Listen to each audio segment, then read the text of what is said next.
கிஃபா daily தீன் நினைவூட்டல்ல நபி ஸல்லல்லாஹு அலைஹி வஸல்லம் அவர்களும் ஷாஃபான் மாதமும். அஸ்ஸலாமு அலைக்கும் வரஹ்மத்துல்லாஹி வபரகாத்துஹு. ஹாய் குட்டீஸ், ஒரு குட்டி ஸ்டோரி கேட்கலாமா?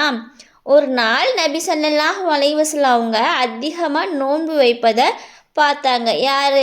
சஹாபாக்கள். அப்போது சஹாபாக்கள் நபிகிட்ட அழகாக கேட்டாங்க, யா ரசூலுல்லாஹ், நீங்கள் ரமலான் மாதம் இல்லாத நேரத்திலும் இந்த மாதத்தில் அதிகமாக நோன்பு வைக்கிறீங்களே ஏன் அப்படின்னு கேட்குறாங்க. அப்போது நபி ஸல்லல்லாஹு அலைஹி வஸல்லம் அவங்க சொல்கிறாங்க, ரஜப் மற்றும் ரமலான் மாதத்தில் இந்த ஷாஃபான் மாதத்தை என்ன செஞ்சுறாங்க, பலர் கவனிக்க மாட்டாங்க. இந்த மாதத்தில் மனிதர்கள் செயல்கள் அல்லாஹ்விடம் எடுத்து செல்லப்படும். என் செயல்கள் அல்லாஹ்விடம் செல்ல வேண்டும் என்று விரும்புகிறேன் அப்படின்னு சொல்கிறாங்க. அப்போ பாருங்க குழந்தைகளே, நபி ஸல்லல்லாஹு அலைஹி வஸல்லம் அவர்களுக்கு அல்லாஹ் எவ்வளவு பிடிக்கும்னா, நல்ல செயல்கள் அல்லாஹ்விடம் போகும் நேரத்தில் அவங்க நோன்பு வைத்திருந்தார்கள். அப்படின்னா நாம் என்ன செய்யணும்? நம்ம நல்ல செயல்கள் செய்யணும். நம்ம என்ன நல்ல செயல் செய்யலாம்? பெற்றோர்களுக்கு கீழ்ப்படணும். தாய் தந்தை என்ன சொல்கிறாங்களோ அதை கேட்டு அதன்படி நடக்கணும். பொய் சொல்லாமல் உண்மையை பேச பழகிக்கிறணும். சரியா?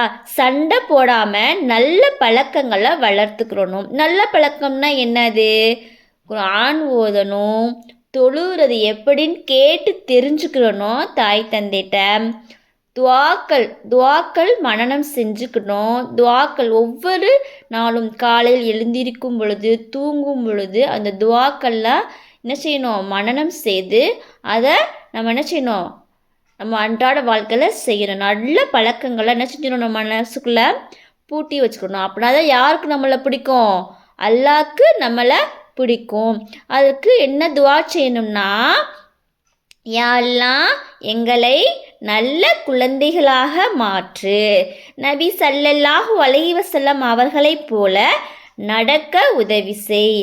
அதற்கு நம்ம என்ன செய்யணும்? நபி ஸல்லல்லாஹு அலைஹி வஸல்லம் அவங்க எப்படி வாழ்ந்தாங்கன்னு என்ன செய்யணும்? நம்ம கேட்டு தெரிஞ்சு அதன்படி நடக்கிறதுக்கு நம்ம என்ன செய்யணும்? சின்ன பிள்ளையிலேருந்தே ட்ரை பண்ணணும்.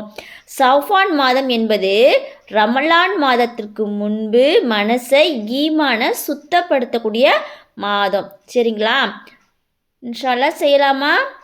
மீண்டும் சந்திப்போம். அஸ்ஸலாமு அலைக்கும் வரஹ்மத்துல்லாஹி வபரகாத்துஹு.